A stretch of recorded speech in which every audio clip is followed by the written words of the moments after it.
போய் இந்த கேட்டுக்கொண்டு வந்து நான் 16ஆம் தேதி 17ஆம் தேதி இந்த படம் எரிக்கிறதுக்காக இப்ப சுடலைச்சாம்பல் பாவிச்சது எப்படி பாவிக்கலாமோ இல்லை என்ன செய்யலாம் கொளுத்தலாமோன்னு கேட்டு நான் பேப்பர் 2 வழியாக கொளுத்தத்தானே வேணும்.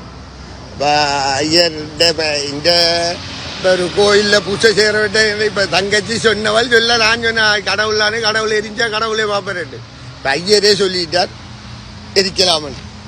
இதை விட வேறு என்ன தேவை? ஆனால் எரிக்கிறாக்கு முதல் நான் ஒன்றை மாத்திரம் இந்த உலகத்துக்கு தெரிவிக்க விரும்புகிறேன். இந்த உலகத்துக்கு இல்லை, ஒட்டுமொத்த உலகத்துக்குமே தெரிவிக்க விரும்புகிறேன். நீ ஒன்றை வடிவா கேட்க வேணும். ஒரு நாட்டில அடக்கலம் கேட்டுத்தான் இந்த நாட்டுக்கு வந்திருக்கிறேன். ஆனா எனக்கு தந்த அரசியல் தஞ்சத்தோட ஜூலியின் ஆபீஸில் தான் இந்த பொன்சரன் ரிஜெக்ட் பண்ணப்பட்டிருக்கு. அது லெட்டர் எல்லாம் எவிடன்ஸே இருக்கு. இந்த வரைக்கும் இந்த 5 வருஷ விசாரணையில எந்த ஒரு இதுக்கும் இப்ப